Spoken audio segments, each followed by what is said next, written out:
सत्ता में अब सद्दाम आ चुका है, इसलिए बगावती तेवर वाले सावधान हो जाएं। कि जब कोई भी अरब नेता हमारे लिए नहीं खड़ा हुआ, तब सद्दाम ने हमारा साथ दिया। सद्दाम के बारे में कहा जाता है कि जोसेफ स्टालिन इनके आदर्श थे। कुवैत पे कब्जा करना ही सद्दाम हुसैन की सबसे बड़ी भूल थी। सद्दाम को खत्म करना ही आक्रमण का एक मुख्य लक्ष्य है।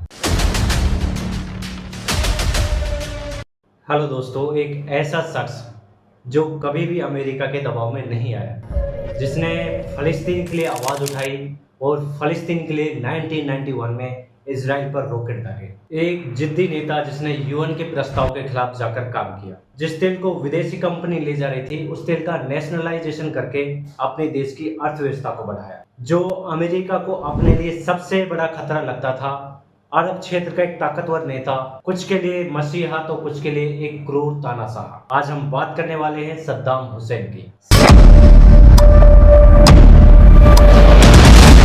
सद्दाम हुसैन का जन्म 28 अप्रैल 1937 को तिक्रित शहर के पास अल ओजा गांव में एक किसान के घर पर हुआ। इनके जन्म से पहले ही सद्दाम के पिता की मौत हो गई थी। इसके बाद इनकी माताजी सद्दाम के चचा यानी अपने देवर से शादी करती है। बहुत जल्दी ही बच्चों के परवरिश के खातिर सद्दाम की मदर तीसरी शादी कर लेती हैं। उस समय का तिक्रित शहर अपने अत्याचारों के लिए कुख्यात था। इन हालातों ने सद्दाम को बचपन से ही क्रूर और शक्की बना दिया। बच्चों के पिटने के डर से सद्दाम अपने पास एक लोहे की छड़ी रखता था। कभी कभी उस छड़ी से जानवरों की भी पिटाई करता था। जैसे ही सद्दाम हुसैन बड़े हुए तो वो विद्रोही हो गए और ब्रिटिश सेना के खिलाफ चल रहे राष्ट्रवादी आंदोलन में कूद पड़े। 1957 में बाथ पार्टी ज्वाइन कर लेते हैं। साल 1959 में इन्होंने इराक के प्रधानमंत्री अब्दुल करीम कासिम की हत्या के प्रयास में भाग लिया, लेकिन ये कामयाब नहीं होते और इस हमले में सद्दाम भी घायल हो जाता है और फिर यह पहले सीरिया और फिर उसके बाद मिस्र भाग जाता है। किसी तरह 1963 में बाथिस्ट सत्ता में आ जाते हैं, लेकिन इनकी सत्ता में आने की खुशी ज्यादा दिन तक नहीं चलती है। उसी साल इनको उखाड़ फेंका जाता है और सद्दाम को भी जेल में डाल दिया जाता है।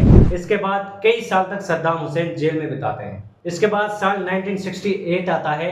बाथ पार्टी के मेजर जनरल अहमद हसन अल वकर तख्ता पलटकर सत्ता में आते हैं। ये जो अल वकर था, ये सद्दाम हुसैन का चचेरा भाई था। सद्दाम हुसैन अल वकर की रिवॉल्यूशनरी कमांड काउंसिल के प्रमुख सदस्य बने। ऐसा कहा जाता है कि अल वकर तो ज्यादातर बीमार ही रहते थे, सत्ता के असली कर्ता धर्ता तो सद्दाम हुसैन ही थे। जैसे भारत में बीजेपी आरोप लगाती है late prime minister Manmohan Singh के टाइम पर कि प्रधानमंत्री तो सिर्फ एक कठपुतली है, असलियत में सरकार तो गांधी परिवार ही चलाता है। खैर, वापिस आते हैं अपने टॉपिक पर। सद्दाम शुरुआत में तो स्वार्थहीन थे और सत्ता के प्रति बड़े वफादार थे, लेकिन धीरे धीरे सद्दाम हुसैन अपने असली रूप में आने लगते हैं। अल वकर तो बीमार ही रहते थे, सत्ता का चाबुक वही इस्तेमाल करता था और इसने अपनी सुन्नी कम्युनिटी में एक अपनी अलग पहचान बनाई। 16 जुलाई 1979 को सद्दाम हुसैन अल वकर को गद्दी से हटाकर खुद प्रधानमंत्री बन जाता है। इन्होंने अपने शासन के खिलाफ किसी भी विरोध को दबाने के लिए एक खुफिया पुलिस रखी थी। वह चाहता तो इस सत्ता परिवर्तन को नॉन वायलेंट का रूप भी दे सकता था, लेकिन नहीं, सद्दाम को तो यह दिखाना था कि सत्ता में अब सद्दाम आ चुका है, इसलिए बगावती तेवर वाले सावधान हो जाएं। गद्दी पे बैठने के महज 6 दिन बाद ही इन्होंने 66 देशद्रोहियों को एक एक करके मौत के घाट उतार दिया। फलस्तीन के शख्स ने सद्दाम के बारे में कहा कि जब कोई भी अरब नेता हमारे लिए नहीं खड़ा हुआ, तब सद्दाम ने हमारा साथ दिया। सद्दाम ने फलस्तीनी शरणार्थियों को वो सभी सुविधा थी जो वो इराक के लोगों को देता था, शिक्षा, स्वास्थ्य, सभी। वहीं इसके उलट इराक के एक शख्स ने कहा कि सद्दाम के प्रति अरब का प्यार हमें नाराज करता है, कि वो नहीं जानते कि सद्दाम ने हमारे साथ कैसा सलूक किया है। इराक में रहने वाले लोग 55% शिया, 30% सुन्नी और 15% कुर्द हैं, जिनमें ज्यादातर सुन्नी मुसलमान हैं। शुरुआत में तो इन्होंने इराक को एक मजबूत धर्मनिरपेक्ष राष्ट्र के रूप में एकजुट करने की कोशिश की। 1970 में इन्होंने तेल उद्योग का राष्ट्रीयकरण कर इराक की इकोनॉमी को मजबूत किया। शिक्षा, स्वास्थ्य और बुनियादी ढांचे में निवेश बढ़ा। सद्दाम के बारे में कहा जाता है कि जोसेफ स्टालिन इनके आदर्श थे।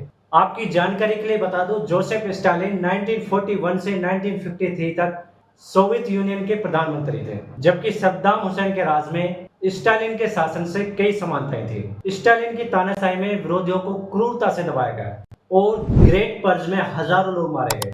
इन्होंने वर्ल्ड वॉर 2 में नाजी जर्मनी को हराया। सद्दाम हुसैन के बारे में यह कहना सही होगा कि उन्होंने स्पष्ट रूप से स्टालिन को अपना आदर्श नहीं माना था, बल्कि सोवियत नेता के शासन के तरीकों से प्रेरणा ली होगी। सद्दाम की क्रूरता का अंदाजा आप इस बात से लगा सकते हो कि जब इसने 66 देशद्रोहियों को मौत के घाट उतारा था, तो इसने सिगार पीते हुए सारा तमाशा अपनी आंखों से देखा।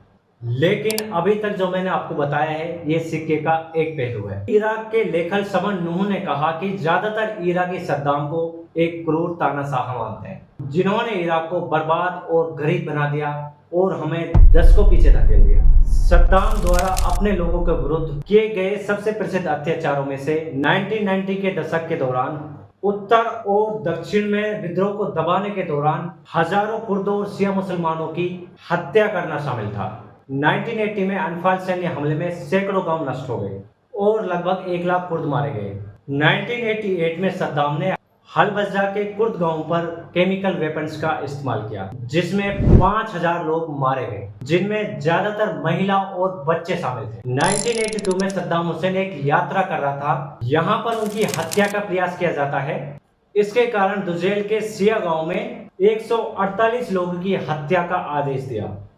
आगे चलकर यही आदेश इनका फांसी का कारण बना था। सद्दाम हुसैन ने 1980 में ईरान के तेल क्षेत्रों पर आक्रमण किया था। इस लड़ाई का मेन कारण था सीमा विवाद, जैसे भारत और पाकिस्तान, भारत और चीन की आए दिन झड़प होती है सीमा। इस युद्ध में लगभग 5 लाख लोग मारे गए थे, जिसमें ज्यादातर नुकसान ईरान को हुआ। यह युद्ध 1980 से 1988 तक चला। बाद में दोनों देश सीज फायर के लिए राजी हो गए। इसके 2 साल बाद सद्दाम हुसैन अपने पड़ोसी देश कुवैत पर कब्जा कर लेता है। कुवैत पे कब्जा करना ही सद्दाम हुसैन की सबसे बड़ी भूल थी। सद्दाम का स्पष्ट रूप से इरादा था कि कुवैत के विशाल तेल भंडार का उपयोग कर इराक की इकोनॉमी को मजबूत करना। जैसे इन्होंने कुवैत पर कब्जा किया तो दुनिया भर के देशों ने इन पर व्यापार प्रतिबंध लगाया। यूनाइटेड नेशन और अमेरिका एक प्रस्ताव पास करते हैं कि सद्दाम हुसैन अपनी सेना कुवैत से वापस ले जाए, लेकिन सद्दाम हुसैन इनकी एक नहीं सुनता है। इराक के पास दुनिया की 5वीं सबसे बड़ी सेना है। सेना और वायुसेना के पास ईरान इराक युद्ध का अनुभव था, जिसमें बड़े पैमाने पर केमिकल वेपन्स का उपयोग भी शामिल था। 29 नवंबर 1990 को यूनाइटेड नेशन सिक्योरिटी काउंसिल ने प्रस्ताव 678 पारित किया, जिसके अनुसार इराकियों ने 15 जनवरी 1991 तक कुवैत नहीं छोड़ा तो उनके खिलाफ कार्रवाई की मंजूरी दी जा सकती। इस प्रस्ताव के खिलाफ केवल यमन और क्यूबा ने अगेंस्ट वोट किया था, जबकि चाइना ने इस वोटिंग में हिस्सा ही नहीं लिया था। सद्दाम से लड़ने के लिए America, United kingdom, France, Syria, कुल मिलाकर 25 देश थे। ये 16 जनवरी 1991 को ऑपरेशन डेजर्ट शील्ड शुरू कर देते हैं और 6 सप्ताह के अंदर इराक की सेना को कुवैत से बाहर निकाल देते हैं। इस करारी हार की वजह से शिया और कुर्दों ने विद्रोह शुरू कर दिया था, लेकिन सद्दाम ने इस विद्रोह को दबा दिया। इस विद्रोह की वजह से अनगिनत लोगों को प्रताड़ित किया गया और उनकी हत्या कर दी गई। यूनाइटेड नेशन के साथ सीज फायर के तहत इराक को केमिकल वेपन्स, ऑर्गेनिक और न्यूक्लियर वेपन्स बनाने और रखने से प्रतिबंध किया गया था। इसके बाद साल 2001 में यूएसए के ऊपर 9/11 हमला होता है। अमेरिका ने आरोप लगाया था कि सद्दाम हुसैन एक दिन आतंकवादियों को केमिकल वेपन्स और ऑर्गेनिक वेपन्स दे देंगे। साल 2003 में अमेरिकी राष्ट्रपति जॉर्ज डब्ल्यू बुश ने सद्दाम को अपने पद से हटने के लिए बोला और 48 घंटे के अंदर इराक छोड़ने का आदेश दिया, लेकिन सद्दाम ने जाने से इनकार कर दिया। इसके बाद अमेरिका की सेना ने 20 मार्च को इराक पर हमला कर दिया। यूएसए के हमलों ने यह स्पष्ट कर दिया था कि सद्दाम को खत्म करना ही आक्रमण का एक मुख्य लक्ष्य है। आखिरकार 13 दिसंबर 2003 को सद्दाम हुसैन को पकड़ लिया जाता है। अक्टूबर 2005 में सद्दाम पर इराकी हाई ट्रिब्यूनल में मुकदमा चलाया गया, जिसमें 148 शिया नगरवासियों की हत्या का आरोप लगाया गया था। सद्दाम ने कहा कि ट्रिब्यूनल तो एक दिखावा है, इसके पीछे अमेरिका के खुद के हित है, और यह बात सच भी है। अमेरिका ने एक और आरोप लगाया कि सद्दाम के पास विनाशकारी हथियार है जो दुनिया के लिए एक दिन खतरा बन सकते हैं। 2005 में अमेरिकी राष्ट्रपति आयोग ने निष्कर्ष निकाला कि इराकी सामूहिक विनाशकारी हथियारों के बारे में अमेरिकी खुफिया जानकारी पूरी तरह गलत थी और इस चीज का एक भी सबूत नहीं मिला। इसकी वजह से अमेरिकी खुफिया एजेंसी की पूरी दुनिया में मजाक बना। इसके बाद नवंबर 2006 में सद्दाम हुसैन को फांसी की सजा मिलती है और 30 दिसंबर 2006 को ईद उल अजहा के दिन सद्दाम हुसैन को फांसी दे दी जाती है। वीडियो अगर आपको अच्छी लगी हो तो प्लीज चैनल को सब्सक्राइब करें।